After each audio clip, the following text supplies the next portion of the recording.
Hello, friends, and welcome back to this week's episode of Thank You, Come Again. Today, I've got the pleasure of being joined by not just one, but two of the brightest minds in the D2C space, and it's Joanne Coffey and Eli Weiss of Jones Road Beauty. Welcome to the show, y'all. How are you? Awesome. Thank you so much for having us. We're excited. I'm excited too. This has been a long time coming, so really excited to dive in. So I want to set the stage a little bit for today's discussion, and we're going to be chatting about something that's been on the top of my mind since I started in D2C several years back, and that's sort of the convergence of customer experience or CX and marketing teams. We're going to be learning more about how Joanne and Eli approach collaborating at Jones Road Beauty, the advice they might have for improving these two teams at your own brand, and then maybe even get into some friendly debate along the way, but we'll see where that goes. But first, I'd love to let you introduce yourselves and Jones Road as well. So Joanne, I'll kick it over to you first. Who is Joanne Coffey? Awesome. Well, thank you so much for having me. I'm very excited to be here. I have been working in the D2C space for about 3 to 4 years now. I started in email marketing, then went to SMS marketing, then tackled retention as a whole. I've been working at Jones Road for about a year now. It'll be a year in January. I am the assistant manager of retention marketing. So I handle all things email, SMS, quiz building, that all comes under my branch. And I have been working with Eli for about 7 months now. It has been incredible. I have learned so much from him. He's been a fantastic mentor. And the two of us are really tackling retention at Jones Road. Love it. Eli, who's Eli Weiss? Let's get an intro of you. Joanne, I describe Joanne as like the single-handed leader of my imposter syndrome. Like I look at her 3 years in and I'm like, what the hell have I been doing? It's been, I think, almost 8 years. I have like a non-traditional story, no real education.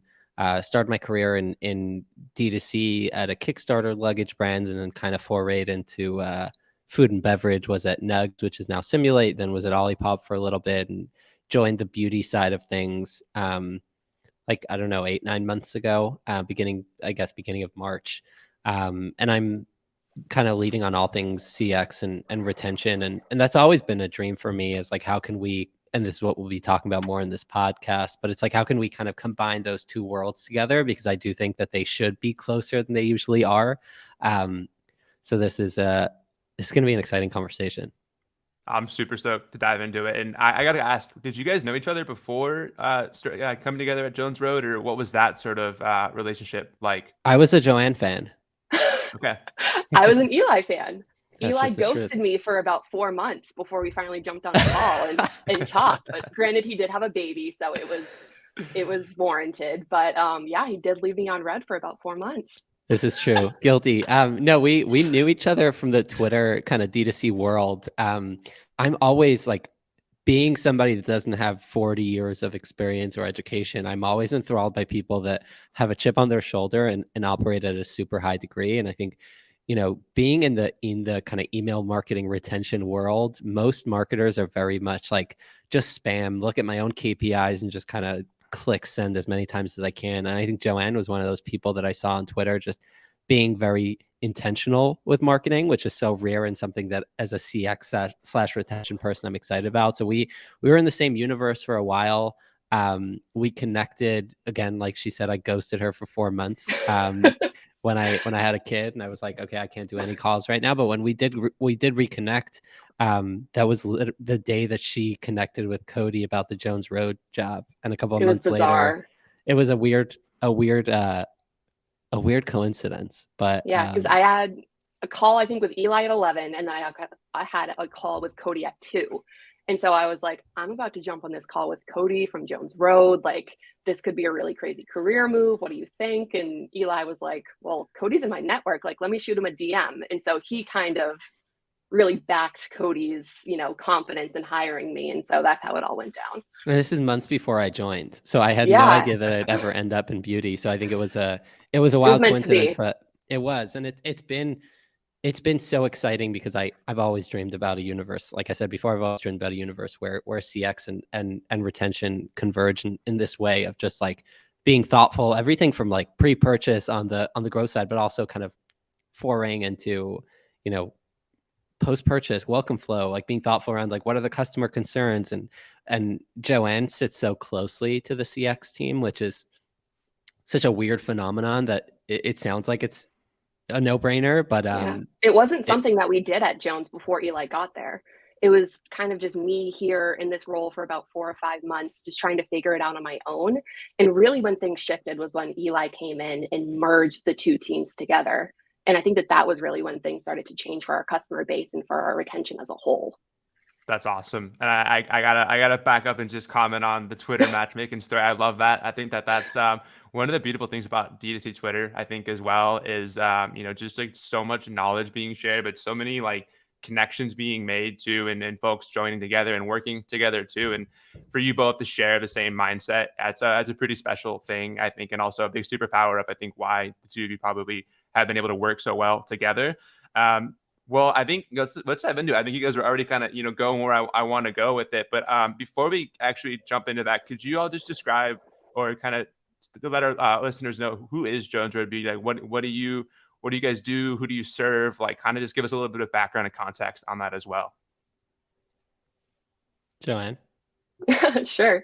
So Jones Road Beauty is founded by Bobbi Brown. She is just a serial entrepreneur, an absolute icon in the beauty space. And when she launched Jones Road, she wanted to do things completely different. And so if you look at our products, they're very untraditional from what is on the market today. We have the Miracle Balm, which is a tinted balm that you can wear on your face to tint the skin. You can wear it to correct foundation. Like there's just nothing like it on the market. And she sees something, she knows the market so well. She sees something and then she wants to make it and then it's done. And so our products are just so differentiated around what's on the market, and that causes us to do a lot of education when it comes to these types of products. And that is why CX and retention pair so well together at Jones Road, because I can go to the CX team and figure out what questions our customers having about these products, what issues they're seeing. I take that information and then I use that to convert zero-time purchasers into one-time purchasers, or help people who have just purchased the product use it successfully. And so that is kind of where the key to CX and retention comes into play with this incredible brand that Bobbi has founded with different products that nobody else is really seeing. Eli, would you agree? Yeah, I mean, I think that so much of our customer base are people that have been following Bobbi since the early days of Bobbi Brown, right? These are people that have been following her for 20, 30 years and are excited about not just the vision of Bobbi, but the mission of the brand, right? Where our goal is to make people feel good about the way they look without necessarily needing to cover everything up, right? And this is also Bobbi's kind of journey. I mean, she's written a dozen-ish books about, confidence and beauty and people feeling great the way they are. So I think there's a lot of that kind of generational following that we see, customers that not just are excited about the brand for their own self, but are bringing their daughters and their net, like their nieces, etc. Just bringing in family. And I think that's super interesting and exciting. And I think the other thing to say is like most brands in our space are kind of like looking at the market and deciding what they should create versus, Bobbi, it's not just the 30 years of experience, but it's these like customer kind of stories that live in her mind. And she's thinking about product creation, not by looking at NPS scores, but by like, I know what the market needs because I've been living this and breathing this for so long. So I think we see it over and over again where we'll create a product and we're like, is this going to slap as hard as we think it will? And then it goes viral and we sell out a year's worth of inventory in 3 weeks. And I think it's a testament to, like, she knows what works and what doesn't, and she knows what the market's looking for. And every product that we like, a cleanser and a stick, like, is that it? And it's like, it's clearly it. So I think it's fascinating to kind of, for me, I've obviously never been in beauty, but also never been working alongside somebody who's a serial entrepreneur that's been doing this. She's built $1 billion brand and is now working on doing it again. I think that's kind of Jones Road, right? It's a new approach to what Bobbi spent her entire career doing. It's clean, it's fun, it's new, it's different, and it's testament to how we think about everything, not just brand and product, but also obviously like the entire customer journey. We're always kind of looking to do things differently. So I love that. I think that like what I see, from even hearing from that is just the ethos of what you do, and CX and retention is a direct embodiment of how the brand has been built, and also to, I mean, really like the customer that you're serving. And also, I worked with some beauty and cosmetics brands when I was at an agency, and I can tell you, like, what I was doing, I feel like doesn't even compare to the brand that you guys are really building and the experience that you're building, and it's really special to see. And I think it's a huge, just sort of like opportunity for folks to learn, I think, what great looks like from what you really have been implementing. And I'd love to dive a little bit more into that. You kind of touched on some of these things and themes already, but I know this is a very broad question, but just any kind of thoughts around this. But how do you two think of the intersection of customer experience and retention marketing? Like, how do you sort of work together, I guess, day in and day out? I think, doing retention for 4 years now, I haven't worked closely with the CX team like I have at Jones Road. And there's a huge difference between the marketing that I put out when I'm not working with the CX team to now what I'm doing. And it all just comes down to education. Bobby did a masterclass on beauty. She knows what she's talking about. Her whole ethos is just making people feel good and educating them on how to use makeup products. And so when it comes to CX and retention, my ethos is education as well. I just want to make sure that everybody knows how to use the product successfully and can feel good and look good while wearing them. And so that's where I see the intersection, is just the passing of communication for what's working, what's not working, and how can I then communicate that to our customers to ensure that they're going to be here for the long run. When you Yeah, think that was about spot on. when you think about that too, like, some of the things that I think are really important is really around, feedback loops and sort of the touch points that you both have with the customer. I mean, Eli, your team, Joanne, your team, and what you're doing, and sort of this kind of convergence of the two. How do you take feedback from both sides of the house and then figure out sort of like how to improve things like company messaging, the customer experience, like all of those things as well? I think it's a great question, Blake. And I think taking a step back, right? Like the kind of broader understanding of retention for most brands is this, like, let's watch people step away and spam them to get them back. I think when we think about retention, what it is on a more holistic level, it's the understanding of when a customer buys a product they like, they if it fills a need, they'll buy it again. Right? Like, nobody forgot about your refrigerated matcha beverage. It just wasn't that great. Right. So I think that's the key there, is like, if the product's good, you delivered what you promised, the expectation met reality, they'll come back again. And when a retention team is kind of operating at this level, at a business our size, you have to act really quickly, right? It's like, you're getting this data, but is this noise or is it data, right? So there's the qualitative, the quantitative. We're measuring things like customer effort score and NPS and CSAT, and it's like, one angry customer saying like, this smelled awful doesn't necessarily mean it could be a them problem, right? So you have to look at the quantitative as like, is this an issue that it smelled and you didn't expect it to smell, where we can educate, or is this like a problem you had with the smell? So I think there's that, right? Like, we're consistently looking across the customer journey, and it's retention, right? It's like the messaging that we send after people purchase a product, but it's also growth, right? It's also the ads, right? And that's something Cody and I work very closely with Brian, is like, let's look at the customer surveys and the data and understand, like, how can we position this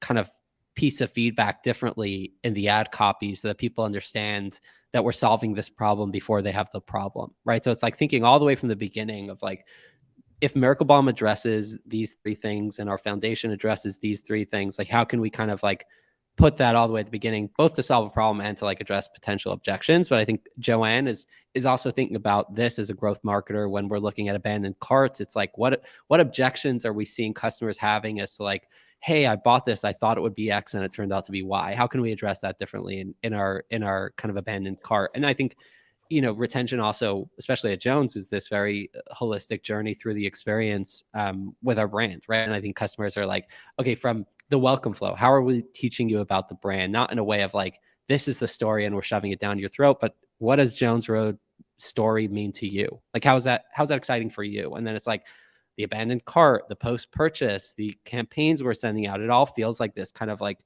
hand-holding the customer through the journey with the brand. And obviously customer experience is like where they lash out and they say, this sucks, or like, this is the greatest thing I've ever seen. And it's everything from like a weekly, on a very practical level, right? It's everything from a weekly presentation that I put together on all things CX, like what are we learning, both macro and micro, as well as Joanne hopping into our survey tool and kind of scrolling through hundreds of reviews.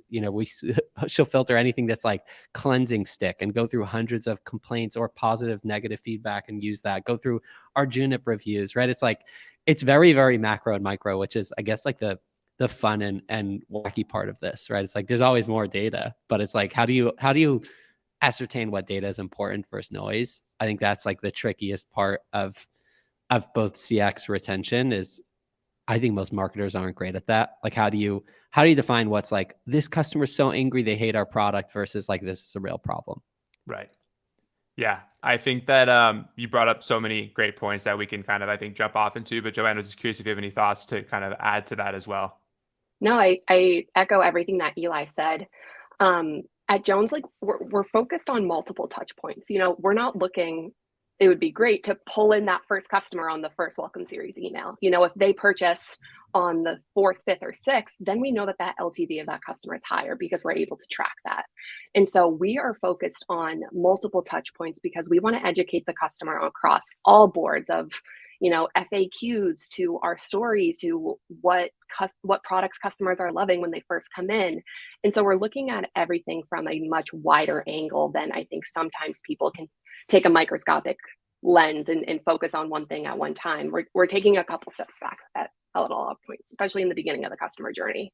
Absolutely. And one thing I wanted to just kind of zoom in on with this is, Eli, you mentioned it, Joanne, you mentioned it too, but a lot of like looking for trends, data, like I know this can be really easy to look at the wrong things. I remember, even in my early days as a retention marketer, I looked at a lot of the wrong things, honestly, and I wasn't aware of kind of the things that weren't really moving the needle forward. It took me some time to really figure that out. And so what metrics do you two look at then to tell the larger story of customer retention? And then from this data, like what kind of questions emerge and how do you really take action on some of those things as well? I mean, we're looking at multiple different angles of when it comes to data and how we're using it in retention. We're using cart basket analysis where we're seeing which products people are coming in on and then their second and third purchase, what those products look like. We're looking at the time difference between purchases so that way we can accurately time out different messages within our flows. So there's many different data points that we're looking at. LTV per cohort. I mean, Eli, you can probably mention a couple more.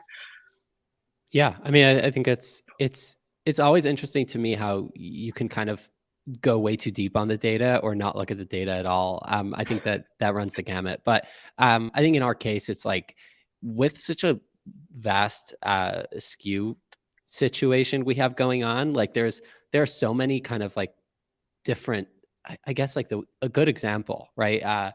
Mascara is like, it's not super expensive. We've seen the data tells us a story that people that hop in on mascara have significantly higher LTV.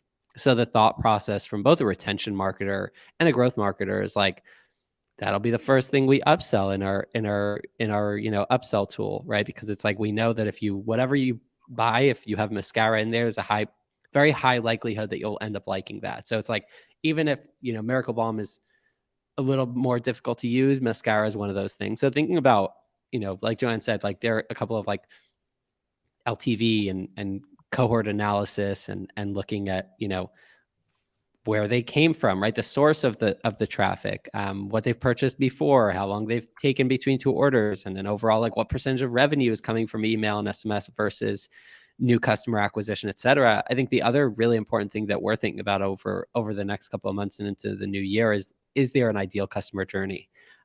Is there an ideal journey that we, if customers come in on our foundation, now we have another 39 products that we can sell them.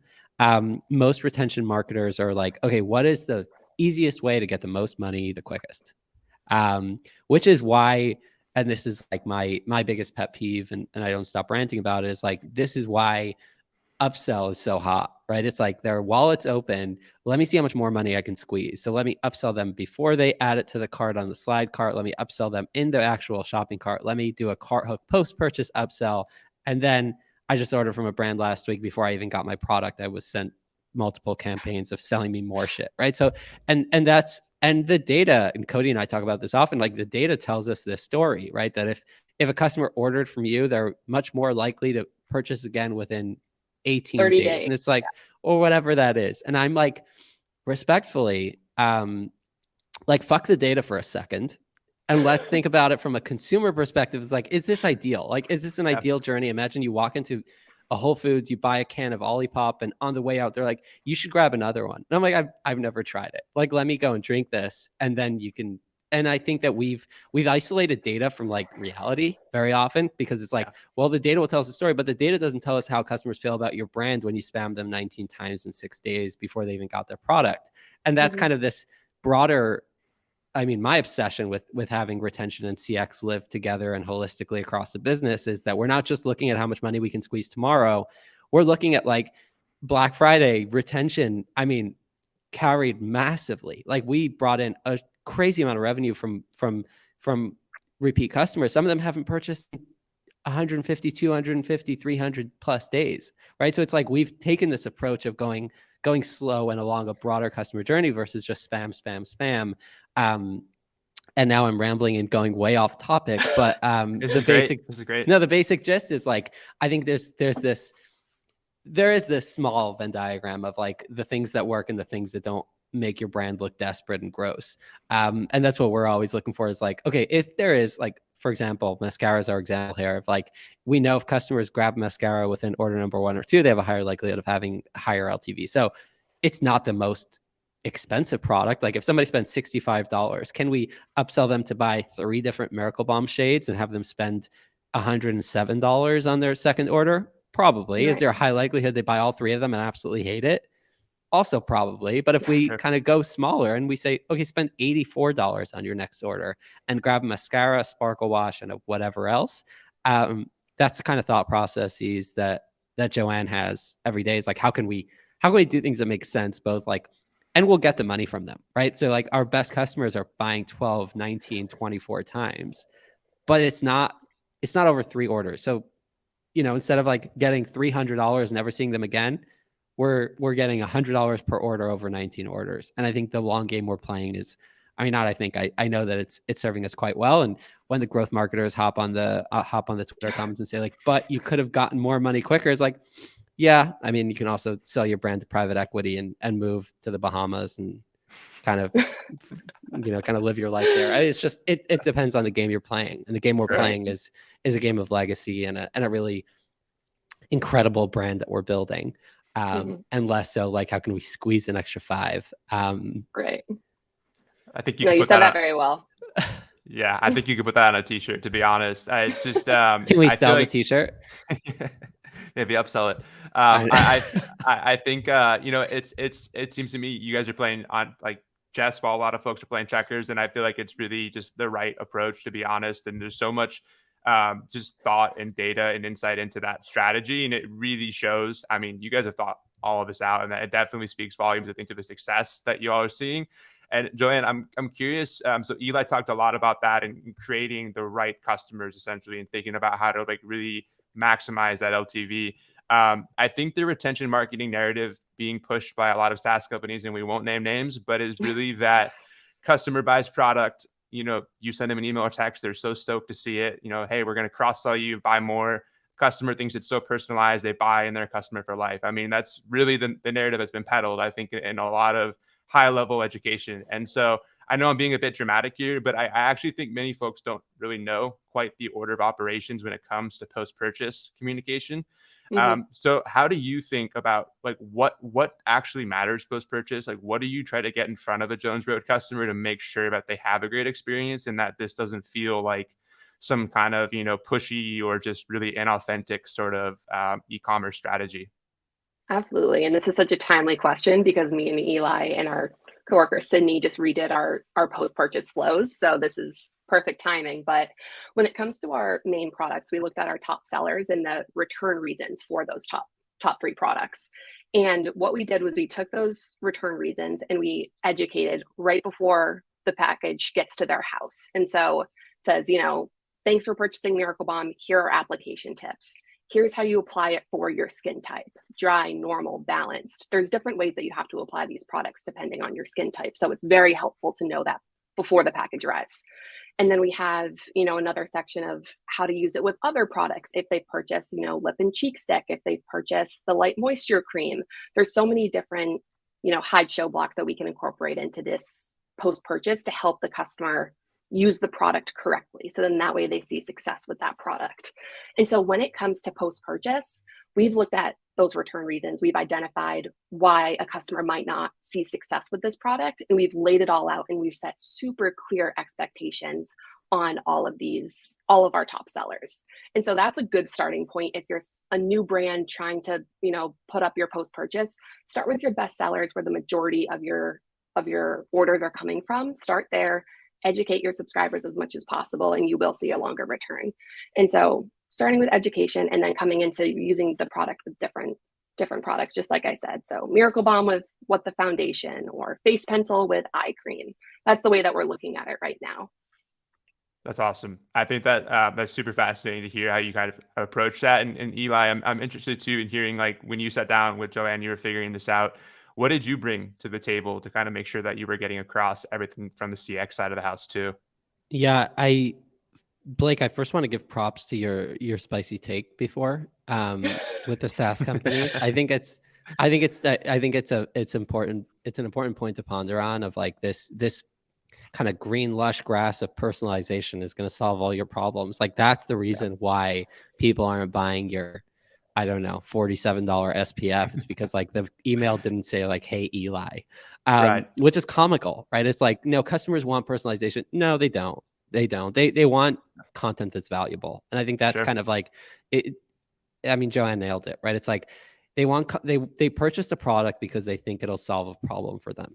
How can we ensure that we're solving that problem? So from the CX side of the house, we're seeing why people dislike products. So we're seeing the objections that they had. They didn't necessarily, if somebody has an objection, there's some customers have an objection before ordering. They get that resolved and they order and they're like, oh, this is a great decision. Others have that objection and they have a moment of weakness where they're like, I'll pull the trigger. I saw the ad again, I'll pull the trigger. But they're still kind of like, I don't know if this is going to work for me. So they're already, that coupled with this like regret right after people purchase, those two together are pretty toxic. I think by the time you add the 17-day shipping timeline, you're already kind of like thinking of like, here's like the stack of reasons why people are already not so excited by the time they get their product. So everything around post-purchase for me is like Joanne said, expectation setting. So we leveraged all the, like Joanne mentioned, all the return reasons, right? We know why people hate. If there is any reason why a few people hate these top 3 products, these are the reasons. Now, how can we tackle that proactively and say, like, if you're having a problem that it's X, it's because you didn't necessarily put it on correctly. Now, Miracle Balm is a great example because it's a brand new product. Nothing like that exists in the market. And we're like, there's no way you would know how to use it. You're like, okay, but Eli, I put it on the website. And it's like, yeah, most people don't look at that. Well, I put it on the email. Yeah, most people don't open that. Like, even if you have 60% open rate, 40% of your customers didn't open that. So it's like, hit them on SMS, hit them on email, maybe even in their unboxing. It's our job to make sure in a non-spammy way, everyone understands what they're getting themselves into. And then on the CX side, right, it's not only giving all that information, but being open to addressing those problems as they come in.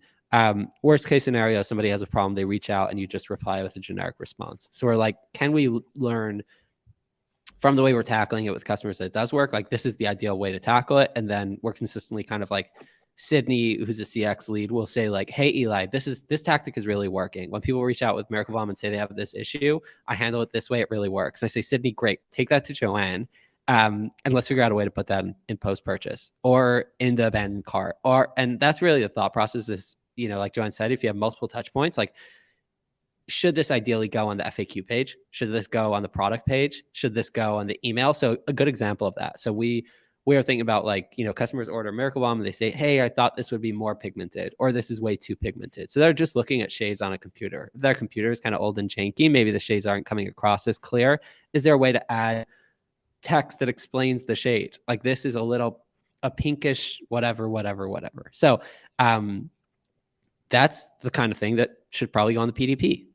Versus like, hey, don't put a full handful of this on your face if you've never used it. Like, I don't know that we need that on the PDP, but we should probably say, like, start with a little bit on the emails. So I think that's always the thought process, is like thinking of like most important to least important, but also like where in the customer journey should this be portrayed and visible.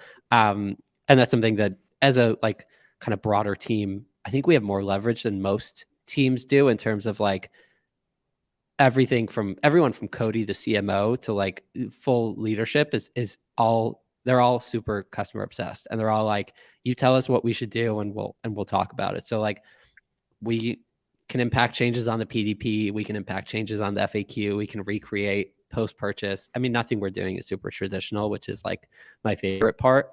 But I think the other thing, like both Joanne and I are super humble around like being proven completely wrong. Like we'll have this idea and we're like, this will definitely slay. And then it's like the narrator's like, Nope. this did not slay.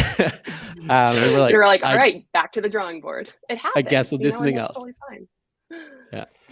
I think that you said like just really, I feel like so much of what I'm hearing and seeing too from other, CX and retention teams too, is like, I think Jess from Feastables had mentioned like be 1,000 steps ahead of your customer. Like she always is saying that. And it's sort of like expectation versus reality too. Like we can live in this vacuum and assume that our one educational email is going to, hit everything. But like, I mean, you said it, I mean, even if you get 60% open rates, there's 40% of your customers that have no idea what they're getting into. And I'm curious to understand maybe too, like, when someone's waiting for their Jones Road to arrive, say they're a first time customer, like that time between purchase and like arrival, how important is that for you both? And what are you, I mean, you've kind of touched on a lot of it already, but like, are there things that you're thinking about and really kind of trying to iterate on over time to make sure that first time customer experience is as great as it can possibly be? Yeah, I mean, we look at email and SMS as two separate channels. And so the content that we're sending on SMS for post-purchase does look different than email. Email's a little bit more formal, much more educational, has a lot more photo descriptions, but for SMS, we want to use call to actions that, go to a TikTok of Bobby applying Miracle Bomb or WTF, or say you order What the Foundation, here's a TikTok of Bobby explaining that you need to stir the product to avoid separation, which is a lot more mobile friendly than email, which could be on desktop or mobile, I guess. But we're viewing these channels differently at the end of the day. And so when it does come to that post-purchase, it's education, first of all, but also setting the customer up to feel like they're a community and reduce that buyer's remorse, which is why we have a fantastic Facebook group that we also push to our first-time purchasers, second-time purchasers to join this group to be involved in this community of people who love these different products that are on the market and how they're using them. And it's creating, and me and Eli, we're really starting to create this small community of people that we can give a very special experience to. And it's been really working out for us so far. I love that. I think there's definitely a lot of just really themes I think I'm kind of hearing throughout this conversation of really kind of how you see the world and think about, this kind of convergence of CX and retention. It's something I didn't get to ask, but I definitely wanted to touch on, I think, because it's really special. I think about even like the pre-purchase experience. And I feel like also setting the expectation for what they're getting into is you have two things on the site that I think are really awesome. And I'm seeing more brands do this, but it's these pre-purchase quizzes that sort of educate and kind of get the customer a little bit more of a personalized recommendation. I think you're using Octane AI for that. And then also on the makeup artist match, that being able to actually talk to somebody or get more of like that kind of one-to-one outreach. Can you both just talk a little bit more about that and how that even might influence customers from a retention standpoint of like making them feel a little bit more of a personalized one-to-one kind of experience? Yeah, I mean, it's crazy that over 80% of our email list has taken our quiz.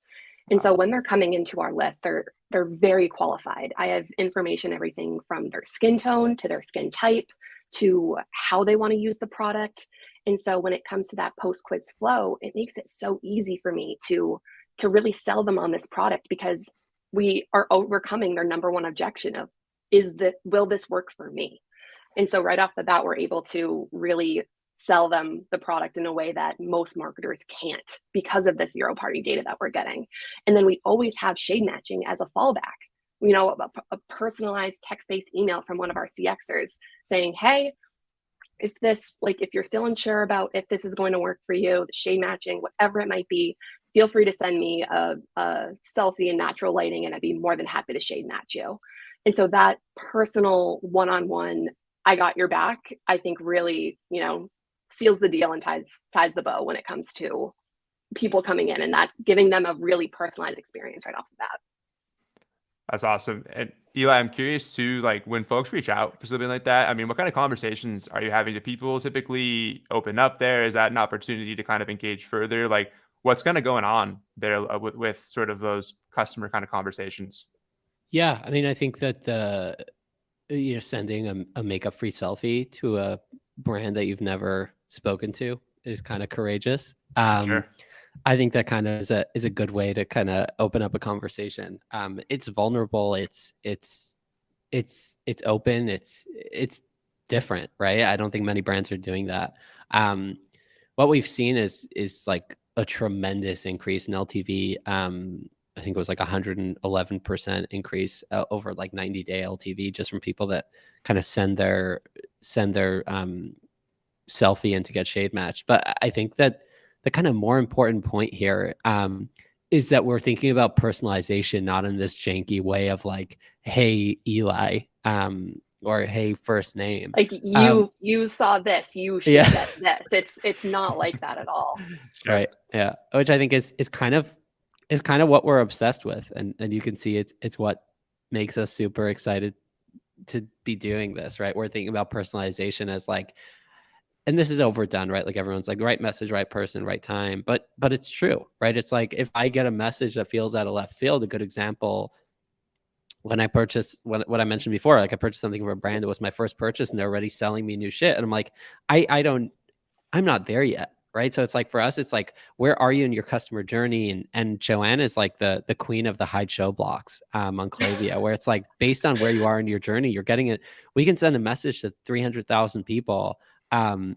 And it'll kind of look differently. It'll look 6 different ways based on what they've purchased or what they haven't purchased. And I mean, even the email we sent out today was like, the bottom of it had a block around like joining our community, which is so exciting. And it's just like, it's from a tactical perspective. Like Joanne's a one-person team sending emails to 1 million plus people. Like, I don't think people quite realize the craziness, the sheer incredibleness of Joanne Coffey. But I think it's just like pretty insane to be able to kind of copy and paste these blocks and use that to personalize communication. And it shows, right? Like we drive an insane amount of revenue from email and SMS, both dollars wise and percentage wise, but it never feels spammy. So even when we're sending 4 emails a week, not a single customer is getting 4 emails a week. We're sending 4 emails and the max somebody gets is 2 or 3. So it's thoughtful and it's not just kind of spray and pray. And for me, it's always so exciting because my whole career, prior to being a retention person and just being a CX person, my entire career was like, there has to be a better way to do this. Like, there's no way that JCPenney is like the one. Like, that's not the method. Like sending 3 emails a day, like Wayfair is doing, like that obviously makes money, but that's not the only way.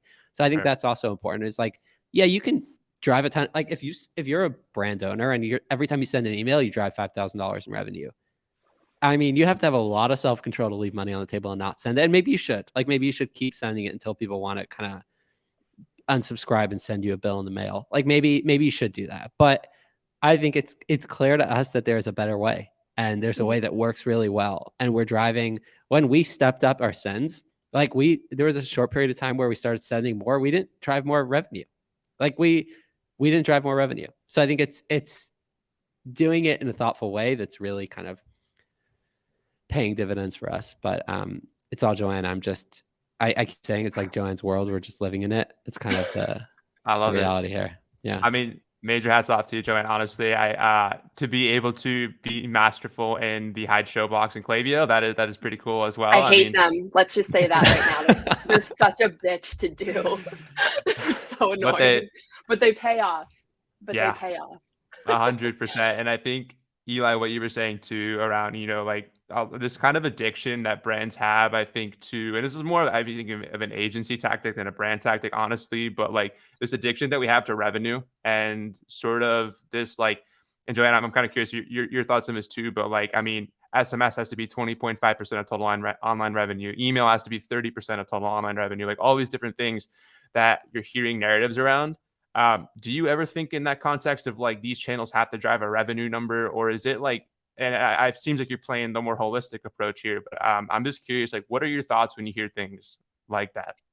Yeah, and that's a fantastic question. I do have KPIs, but there's no strict pressure from either Eli or Cody to hit them. They're more of a benchmark for us to say, this is our strategy, this is our sending frequency and our efficiency and our volume. How close are we with the strategy that we're doing to hitting these KPIs? Every single month we come pretty damn close. And these are very hard to reach KPIs. And so just because I don't hit them one month doesn't mean that I'm not going to hit them the next month. It doesn't mean that we completely re-strategize and send out 10 emails, in a week. It's more of a benchmark for us. We are looking at these numbers, but we're not just basing our decision off of if we're hitting our KPIs or not. And that's something that not a lot of brands do. And I'm very grateful to have mentors on my team like Cody and Eli that give me this freedom to have this approach of like personalized marketing where I can send what I want when I want, but also keep me in line of, hey, like maybe we should try increasing our volume this week to see where this lands. Like our communication and our style of marketing is just very in line most times. So it's been good. That's amazing that, the whole team has that outlook too. I think, Mhm. I think we're seeing like kind of, headwinds going this way, but I think it's definitely still a long way to go with our addiction to revenue. I think at all costs, it seems like. Now this is sort of I think a hot take question, Joanne. I'm just curious for Oh some thoughts gosh, between the two of you. don't put me in the hot seat. I think most of retention marketing, I think historically is talked about managing email, SMS, loyalty programs. When is it not going to be just channel based? And if you didn't have these tools, what would you be doing? Oh gosh, if I didn't have these tools, I mean, I would do in-person events.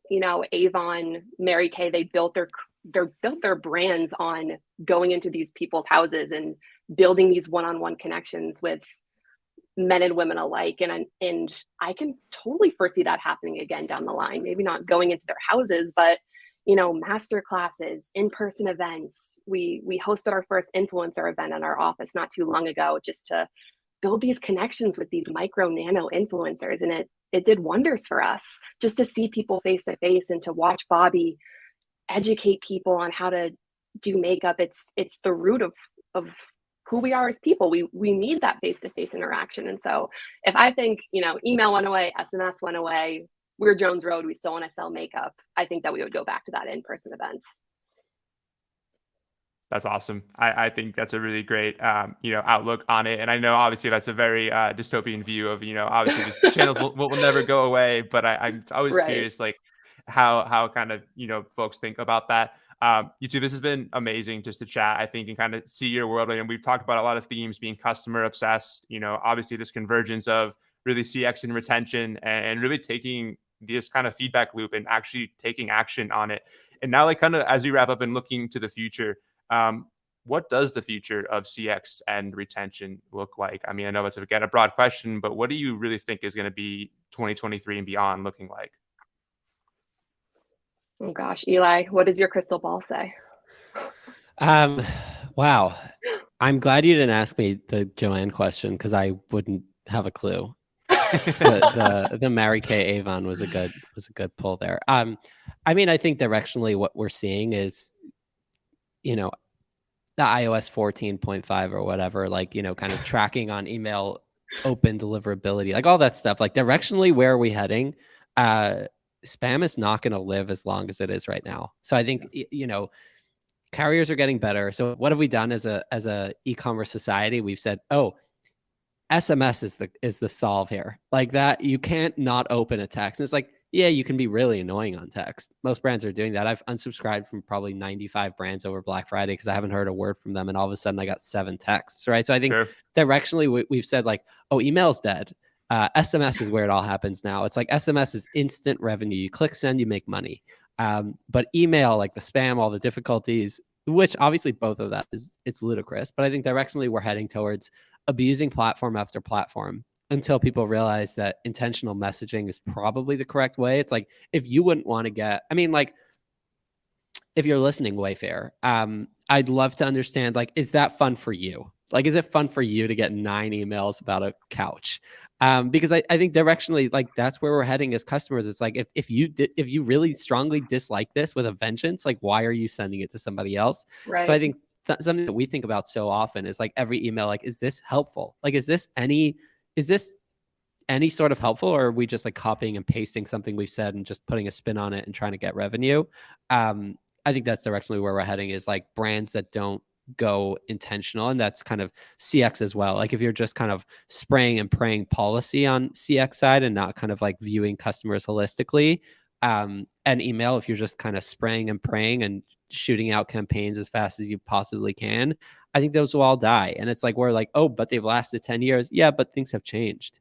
Sure. Right. I mean, you look at 2016 with long form content, the era of YouTube and beauty influencers, people would watch these half-hour long launch videos where an influencer would be talking about a collab and you'd watch the whole thing. And now we're on this trend of such short form, 15-second or less content. Like that's the now. It's this quick, digestible content. What's going to come? Who knows? Like short form is what it's at right now. I could see long form coming back into play maybe 5 years down the line. Who knows? But you have to just be quick to adapt and say, what are the consumers looking at and viewing right now, and shift your strategy to accommodate that. Those are the brands that are going to survive in the long run.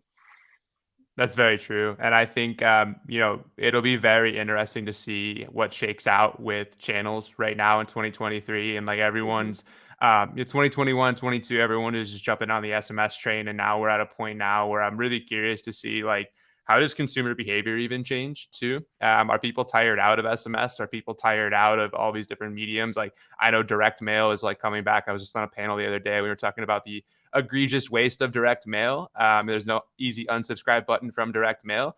But I think it's an interesting kind of thing. But I feel like all this to say, the better answer is what we talked about today, and having this convergence of your teams, having great feedback loops, and really making, I feel like, just a better educated strategy around what you're doing, and not just hoping that one channel is going to save the day for you. So my last question for you both is, what is one bet that you're really making in 2023 at JRB? One bet. Could be many, but I'm just one of the biggest ones, if any. I mean, we'll triple our revenue next year. How about that?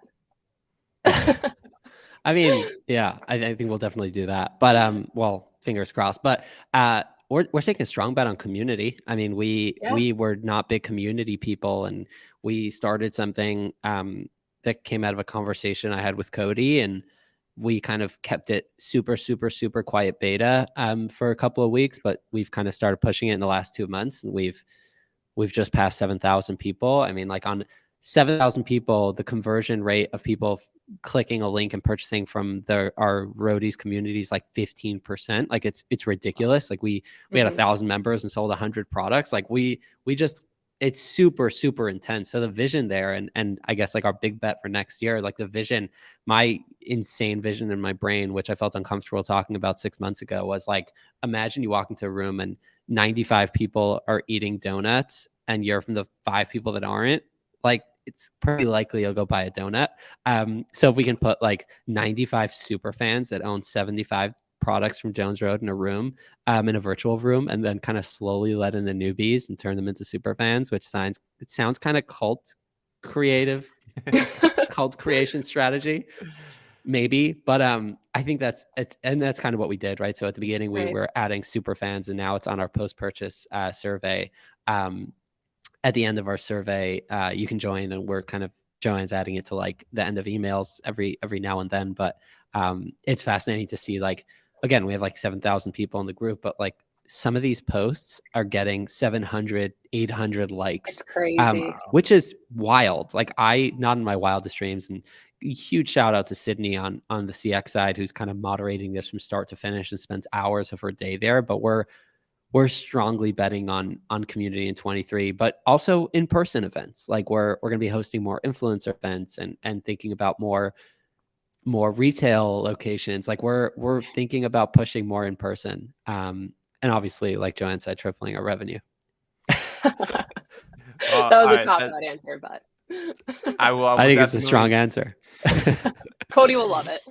Yeah. So 3x revenue and community. We'll definitely, well, when we have you back on next year, we'll be talking, I'm sure, about that. I was just talking to Ash the other week from Avi about community on the show and sort of what that's done for Avi. And I'm really excited to hear what you're already seeing too from some of those early learnings and being able to actually have like those super fans and really that conversion rate's insane, by the way. I Yeah. just absolutely insane. But you guys, this has been amazing. Where can people go to get in touch with the two of you? Twitter, yeah. My name is It's Joanne Coffey, Coffey. And I am Eli Weiss, ELIWEISSS, with an extra S because I apparently was not the original Eli Weiss. Well, we'll link out to both of those in the show notes. But you two, thank you so much. This has been a blast. I'm wishing you all the best in 2023. 3x growth community. You're gonna crush it. I love it. And also, just on behalf of myself and the Wonderman team, we really appreciate you and you guys have been a great customer to us. So just thank you so much for being such great people and for being great voices in the D2C community as well. We really appreciate it. Thank you, Blake. Amazing. Thank you so much.